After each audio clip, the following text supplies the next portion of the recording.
Attention, all curious minds, innovators, and trendsetters. It's time to pause, lean in, and get ready for an extraordinary journey as we dive deep into the fascinating realms of life, technology, entertainment, and business. Let's explore, learn, and grow together. Brace yourselves, for the next thrilling episodes of HIPTHER Talks is about to take off. Counting down from 10, 9, 8, 7, 6, 5, 4, 3, 2, 1. And here we go. Hi everyone, Zoltan here. We're back again this week with HIPTHER Talks, and this time we are speaking with Andy Phillips, Chief Business Development Officer at Sporting Greece. Hi Andy, nice to have you here. Hi Zoltan, great to be here. Thanks for having me on the show.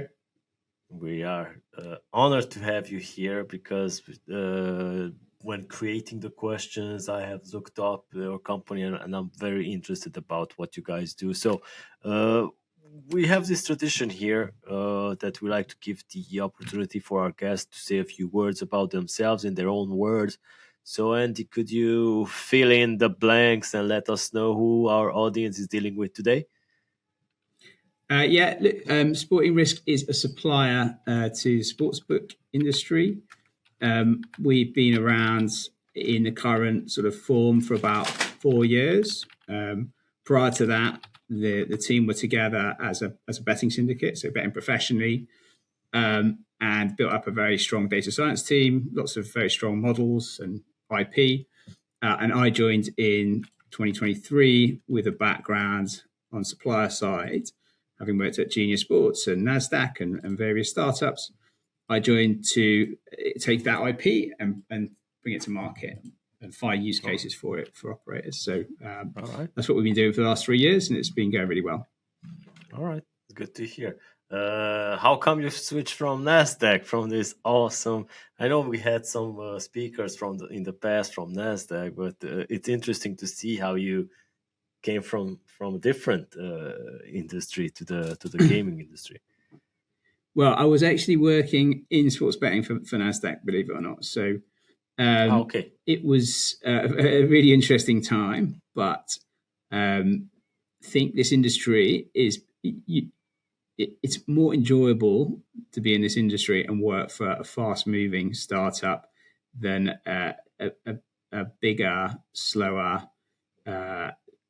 less risk tolerant type of business like Nasdaq. So I've sort of, this is more my type of thing, really. All right. Yeah, it makes me think because about 4 years ago, we started also covering fintech, blockchain, AI. And among those industries, of course, artificial intelligence is moving fast. This has a good dynamic, almost as crazy as the iGaming industry.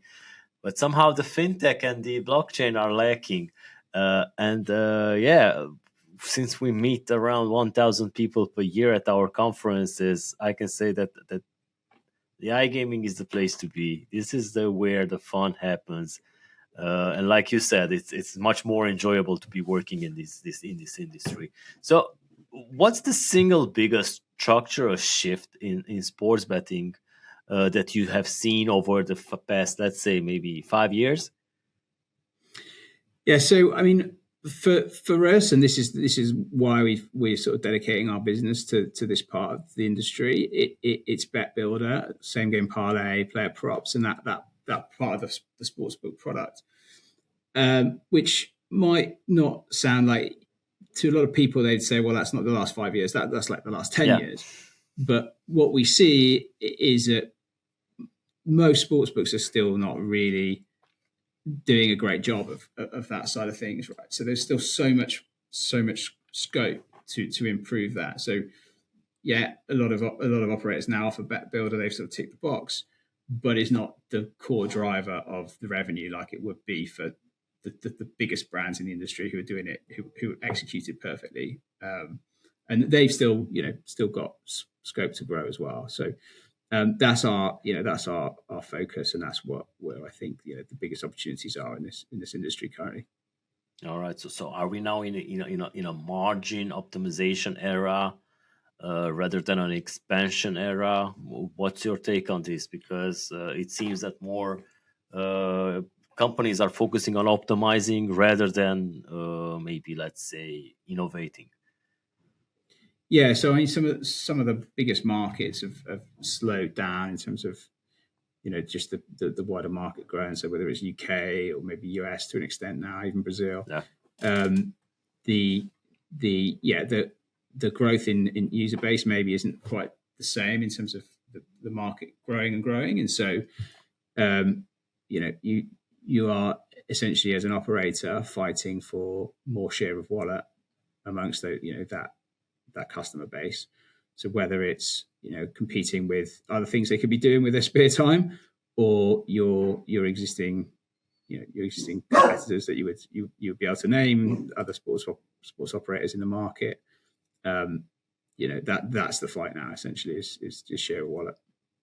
All right, makes sense. So where do the most operators still leave money on the table? Because probably they're bleeding some money somewhere. So yeah, our theory there is that by not offering a strong BetBuilder product, they're not competing for that user base. We talked to a lot of operators. They might say, "Yeah, look, I've got that. I've integrated that, or I've built my own."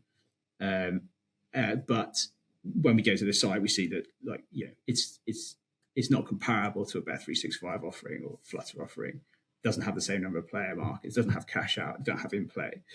And so what they ultimately see is that it might drive single digit revenue for them, or low double digit revenue, and then they'll kind of say, well, that was a huge investment. Is it worth to continue and invest in improving that product? And the answer is yes, because if you look at these big operators, then they're absolutely killing it on that product.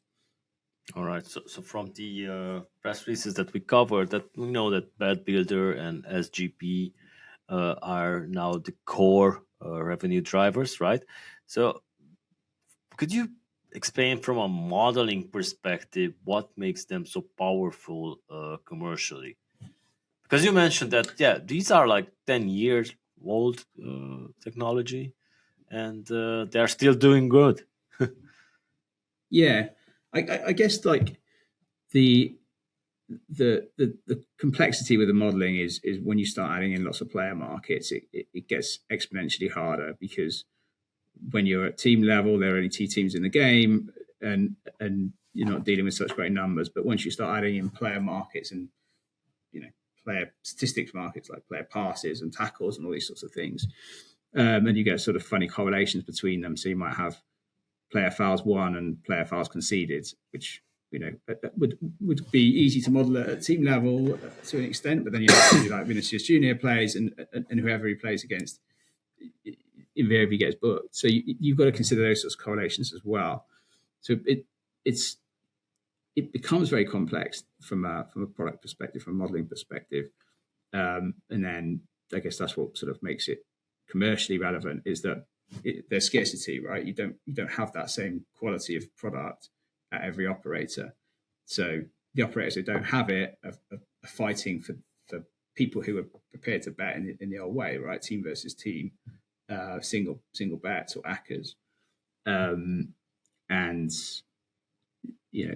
they're not attracting this different user base who want a different customer experience.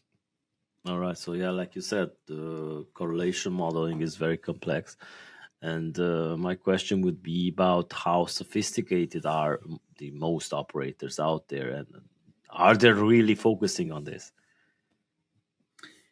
Well, that's it. You got a huge spectrum. So you got the Bet365s and the Flutters, and then from there it varies very quickly, tails off. So like I said, you see a lot of operators won't have in-play BetBuilder or in-play SGP, and the argument is, well, do players really want to do that when the game's in progress? They really want to go in, but if you don't have that, you don't have cash out, and if you don't offer it, then you're not getting the same level of user base in to take that pre-match product either. So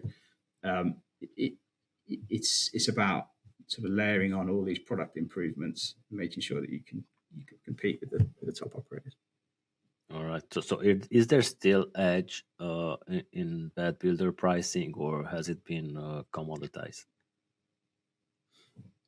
I think the edge is being able to offer a more expansive offering without getting exploited, right? So All right. it's a high margin product.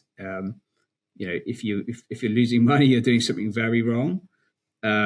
So it's less about that, and it's more about being able to offer a superior user experience by being able to simulate for all these different things that might potentially happen in a game, and then be able to confidently offer that without being exploited. All right. So are operators optimizing for engagement, holding, or maybe long-term LTVs? I think across all three, right? The hold argument, we talk to people and they might be doing 20% margin on the BetBuilder or SGP. We said, look, you should be looking for at least double that.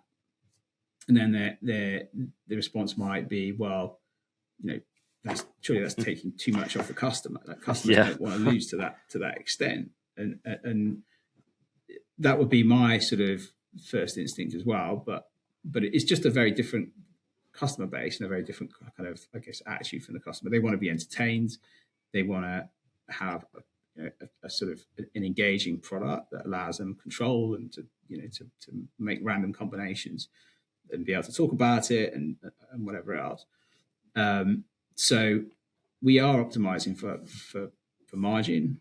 A lot of operators don't really take that message on board. It doesn't sound realistic to them that they would be wanting to take that sort of margin from customers, which is fair, But the way then is if that's what your competitors are doing, that's what your best competitors are doing.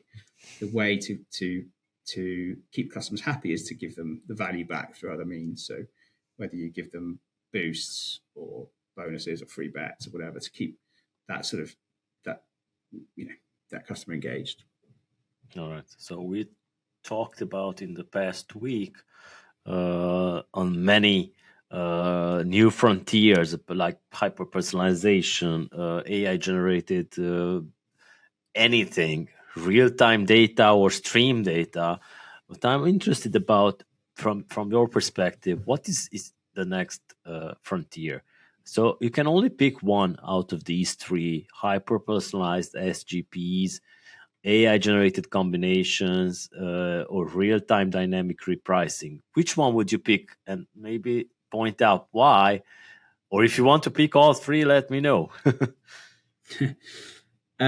So, I mean, the area that we're starting to focus on is the personalization aspect. So, being able to say to somebody that you opened the sportsbook, you've gone to the trouble of actually building an SGP or a BetBuilder. You've kind of signaled to us what it is that you actually like, and therefore the next time you open up your betting app, then we will have a pre-built version of that for you, right? Which won't be exactly the same, but it will share similarities. So it's about sort of modeling that component, getting the right data from the operator, so that when those BetBuilders are being completed, we get some sort of hash of the customer ID alongside that, and so we can then send them back to the operator and say, look, here's the segment of customer, here's a specific customer who would want to see this next time they open the app.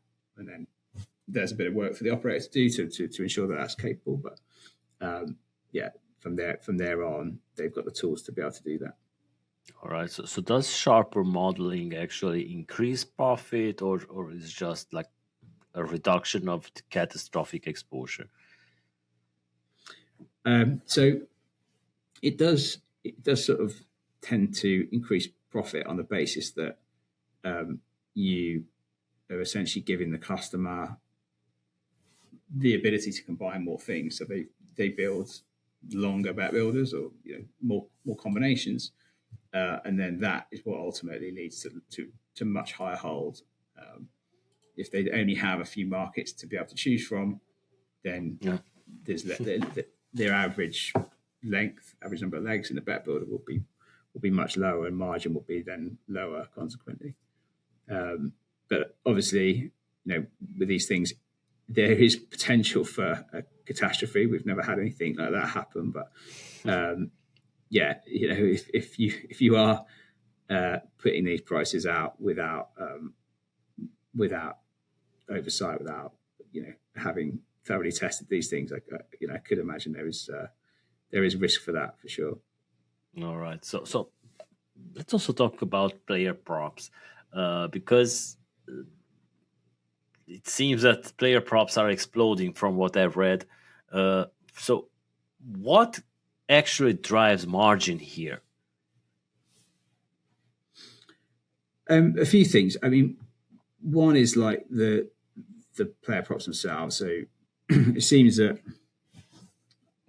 my guess would be that the operators offer these.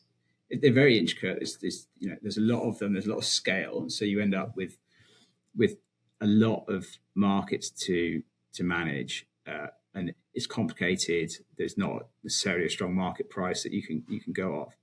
So I think operators are basically pricing them very defensively at the moment. That might change, but if you're offering prices that have high margin, but you can do a good job of trading them efficiently and not getting picked off, then you'll ultimately hold a very high margin. So that's the first thing. And then the next thing is that they're perfect for combining into bet builders. So a big proportion of those bets won't be singles anyway. So you end up with, like I say, very, very high hold, which then gives you the opportunity to give back to the customer if you need to. All right. So are props more vulnerable to sharp action than traditional markets? Yeah, for sure. Yeah, I mean, okay, partly because they're newer. I mean, the operators in general won't probably stand the same size bet, but it does allow for customers to be really on top of the data, lineup data, something that we've had to put a lot of effort into to make sure we get the lineups more quickly than any of the data providers seem to be capable of doing. And that means that if a player's playing out of position, come official lineup announcements, then you could be twice the price you would want to be on that player. So anybody who's really paying attention to this stuff, it seems to be that like the operators will kind of deal with this by essentially just sort of limiting players and limiting customers and reducing max bets, rather than really tightening up their offer. As a B2B provider, we have to. That responsibility doesn't sit with us. So we're forced to just be really tight with these things and really on the ball. There's some manual oversight. Most of it's automated because obviously it's faster with that sort of scale of offering. But it's the more challenging product to offer for sure. All right. So if you want to give some advice to operators about limit strategy versus marketing strategy, what would you say to them? I mean, like on limiting, you probably wouldn't offer these things at huge limits. We do have customers who want to do that for various reasons. Maybe they've got VIP customers who they just don't feel that it's polite to limit them. So we do see these like $10,000 bets on player markets, which wouldn't be like the typical thing that you would do. But it's each to every operator's own, and we will work with operators to on these things to make sure that we're working with them in that with those things in mind essentially. So it's about working closely with operators and understanding their requirements and what they want to actually do with these markets, so we can give them the best possible service. All right, to stick with to the topic, is social media and player narrative distorting these prop pricing models? I wouldn't say distorting. I mean, social media is a great place to get player level data, and we use Twitter extensively for that kind of thing. Twitter X. So we ingest the feed. We pay for the feed now, and it drives a lot of particularly things like lineups, injury news, transfers, all this kind of stuff. That if you're not on top of it, you get the product vastly wrong, and it's bad UX for the customer. Prices can end up skewed. So yeah, it's a super useful place to get information, and you need to have that information, because if you don't have it, then it's out there for customers to capitalize. Right. So this year World Cup lands in the US, right? So how should operators structure their prop strategy differently from the NFL or NBA? Can we edit this question? I don't know. I hadn't really So thought about this question. so basically, maybe you can give some advice to them about how to structure prop strategy differently from their leagues, from from NFL or NBA, and focus on the World Cup's, let's say, internal props or. Yeah, so something that doesn't really exist in NFL and NBA player props is the super sub concept. So it'd be very, very familiar to UK operators, but US operators might not have come across it or understood, due to the mechanics of soccer. When players are substituted, they leave the field never to come back on, right? It's not like you in the NFL or NBA where you have these sort of rolling subs. Right? Yeah. So the sort of solution to that is essentially to say, look, if your player comes off the pitch, rather than just that be the end of your bet, we will honor it if the substitute comes on and makes the number of tackles or number of shots or whatever, right? To take that total for that player up to over the 90 minutes. So that's one place where you do start to lose margin, because obviously you're giving the customer more chance of winning. But ultimately, it is very popular in the UK. The operators who've offered it have really gained traction and market share in player props. So, possibly that'd be the one area where you'd want to offer that promotion for soccer, whereas might not make sense with the US sports so much. All right. So what are the biggest operational mistakes that operators are making during these major tournaments? Because we have been focusing on esports. It was the same. We had some interesting stories around that. So what's your take on this? Well, it's a lot less data for these international tournaments. So it's a lot more subjective. Like the models are not going to give you as much. So our approach is essentially to be a lot more hands-on with it. There's not so many concurrent games, so you don't have the same scale of product. So it enables us to say, right, that we'll have the operational team laser focused on these games as they kick off, and that allows you to respond very quickly to, like, the classic thing at the end of the group stages. Teams who've already got 6 points and qualified, they might just send out their entire second team, so the first team get a rest essentially, and then that's obviously going to cause havoc with our player market. So that kind of thing is it requires a very manual approach, but you're kind of fortunate in that you don't have the same number of games competing for your attention. So we'll do a good job of that. We were very very successful with the Euros last time around. We held like 35% margin. So we'd be really pleased to see that competition start. All right, let's also talk about the prediction markets, because this is something I think that we will talk about a lot on our podcast and on our virtual meetups, because they are gaining a lot of traction in the US, and personally, I like them. It's a different spin. I can put it that way. So, do you think that they are a real competitive threat to the traditional markets?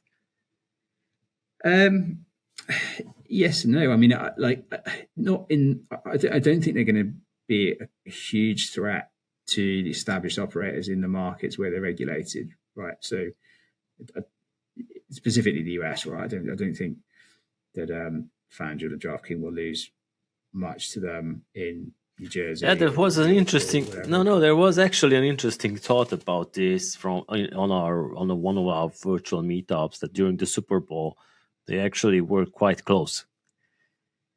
Yeah. I mean, I guess where they are potentially losing business is in the states that haven't regulated yet, and so any operator that doesn't have that product to sort of go out and steal a march on the competition during this sort of pre-regulatory period, then they're going to lose out. And we've already seen that happen with the FS, right? That's why DraftKings and FanDuel are so huge in the US, is because they were able to get a sort of an adjacent product to market before anybody else, find out who all these potential customers are, and then have the brand appeal, have the user base to actually capitalize when the market regulates. So that's the sort of the most obvious place where it's going to make an impact, I think.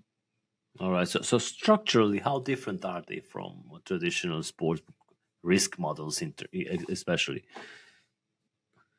Well, I mean, I guess like the core difference is essentially outsourcing the pricing and trading component, but paying a big cost to do that, right? So if you took a typical sportsbook and said, right, our strategy is going to be that we're going to like massively overpay the trading team to trade mainly the core highly liquid markets, then you wouldn't think on paper that it makes a lot of sense as a strategy, right? There are some sort of UX elements that are unique, like sportsbooks have built cash out and things like that to kind of limit some of those differences, but it does obviously feel more like you're trading. In a lot of cases, you're still trading against the sportsbooks or the prediction markets internal market making team anyway. So in those instances, I'd be surprised if they don't have the sort of visibility of who you are, right? In a market where you don't have that dynamic, and it is really just all market participants like Nasdaq, right? Then obviously you don't know who your counterparty is, so you can't use that as a sort of as the core data point, right? To be able to determine whether or not you want to take a decent sized business from the market. So you do have to be more sophisticated in those instances, right? There's a lot more things that need considering. But yeah, it's be interesting to see how it all pans out. All right. So let's say prediction markets are scaling fast ahead of the World Cup in the US. What changes for the operators in this case? Well, I mean, I think DraftKings, FanDuel, Fanatics are all launching their own prediction markets to try and be in all these states, right? So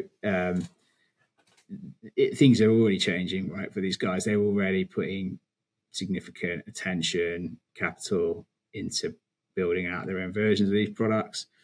Like I say, I think in the core regulated states they're in, and then there won't be big changes, but it will just shift attention to having to offer this like essentially brand new product for them. They've got a lot of the competence to do that. It is going to have to be huge project, I would think, to catch up with Couch and so on in terms of product features and so on. So yeah, it's dividing their attention probably at a time when they wouldn't ideally want to do that, but it's new markets for them, right?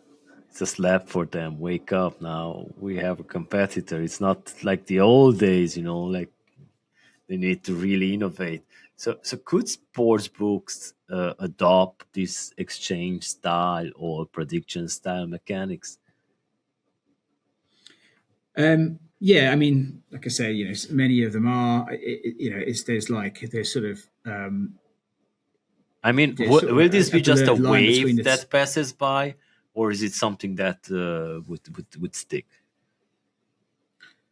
I personally hard to see. Like, I think there'll always be a niche for it. You'll always find customers who want to bet on an exchange. It is preferable to certain types of people who are maybe used to that sort of user experience, those mechanics.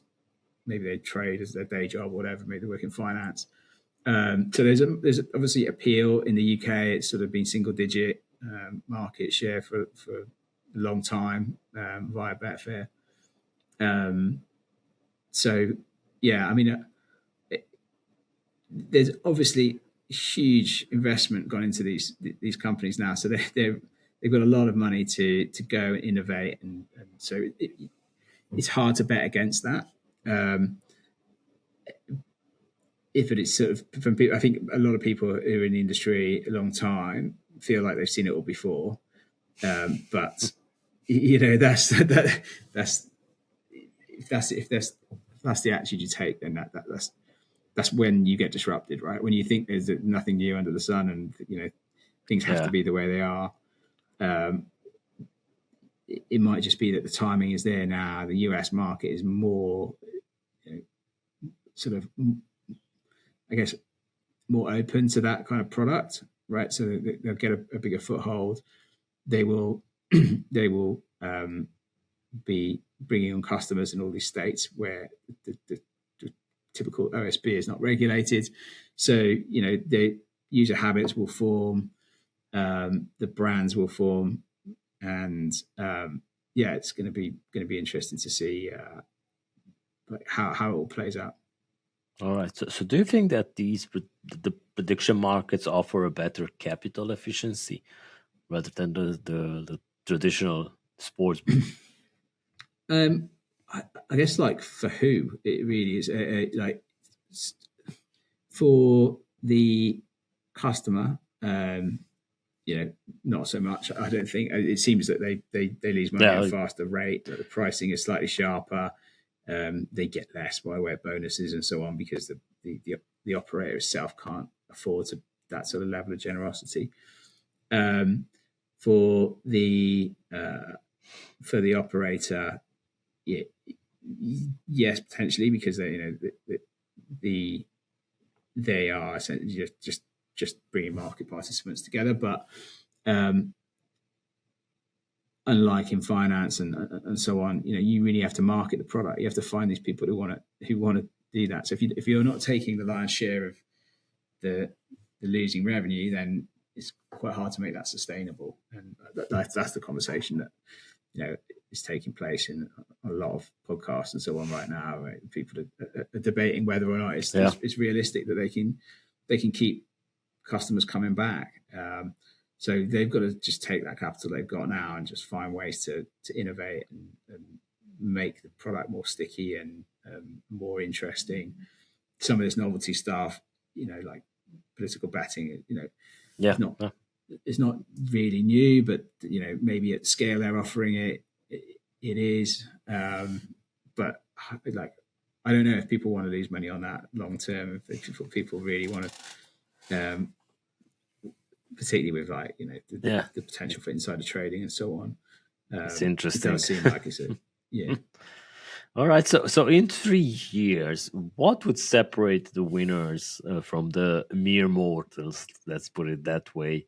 Data ownership, speed, AI, or product UX?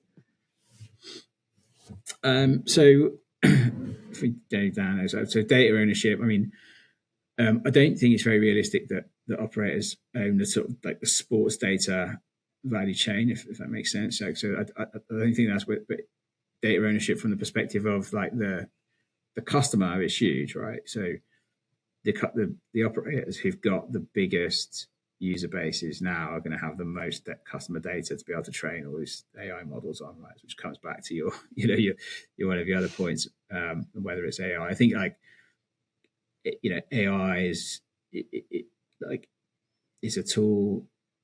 Like almost every company in the Fortune 500 now is basically a technology company, even if they're just growing potatoes, right? They're still probably doing that with huge amounts of technology involved, right? Yes. And so I think AI is going to just basically be like that, right? It's just going to be a tool, and people who leverage it well will do incredibly well, and people who just don't manage to get a handle on it will fall by the wayside. So yes, AI, but just you may as well just be talking about technology. I think at that point, speed, yes, because like that's what wins in technology, right? If you can actually build the product before anybody else has it and have zero competitors, then that's what we always strive for, is to to just push the products to a point where we don't really have peers, because what we do is better or different than the competition. And as a salesperson, that's like obviously the best position you can be in. And then the final one was product UX, and essentially, all those things are converging, right, to drive a better product UX. So, ultimately, whether it's tech or AI or whatever, you're using these things to A, find the potential customer, and then B, give the customer the best possible service, right, the best possible experience. So, that's ultimately the driver, and the other things are kind of essentially like tools to get there. So that's how I look at it. All right. So I'm also interested about if the traders are now becoming supervisors of algorithms rather than price makers like in the past. Yeah, I mean, yes, for sure. Like the scale of what we offer now, if we considered how many traders it would take to do that, even semi-manually, right? We would need 500 people probably. So it's just not viable that we would go and hire that many people and run that sort of operation as a startup. So in our world, it's just all about automation in every way that we can, but without forgetting that ultimately there's some things that the models just can't capture. So you just need that layer of subjectivity over the top of it, and some people who understand the sport, understand trading, understand where the models might fall down, and then can just bridge that gap, that last 2% or whatever it takes to offer a really, really strong product. All right. So as a closing question, I'm interested about what is the most misunderstood trend in sports betting right now. So yeah, like I mean, I have to go back to our kind of original point. Basically, is that custom operators think that that they've kind of squeezed the juice out of the BetBuilder solution, right? They think that they've got it, they've installed it, they see some business going through it, but they're not seeing that, in most cases, the volume that we would point at the biggest operators and say that's what you want to benchmark against. You don't want to benchmark against last year. You want to be aiming at, more than half of your GGR essentially coming through BetBuilder player props. If that's not the case, then we can help, and we'd be really happy to speak with these operators and show them how it's done, basically. All right. Where can they reach you? They can reach you on LinkedIn, right? Yeah, LinkedIn is probably the best. Yeah, we've got some contact details on the website as well. But yeah, just ping me on LinkedIn, and yeah, it'd be great to catch up with any of your listeners. All right, Andy. Thank you so much for your time. And thank you for our audience for sticking around. Make sure to subscribe to get notified once we have these episodes coming out. And yeah, like I said, probably there will be lots of talks about prediction markets in the coming months probably. And yeah, of course, lots of talks about sportsbook because that's going to be crazy with the World Cup happening this year. So once again, thank you guys. Have a great one. And that's a wrap for this section of HIPTHER Talks. Thank you for being a part of our journey today. Don't forget to tune in next week for more insights and discussions. Stay connected with us on Spotify, YouTube, Google Podcasts, Amazon Music, Apple Podcasts, and more. Until then, keep exploring and keep growing. We'll see you next time.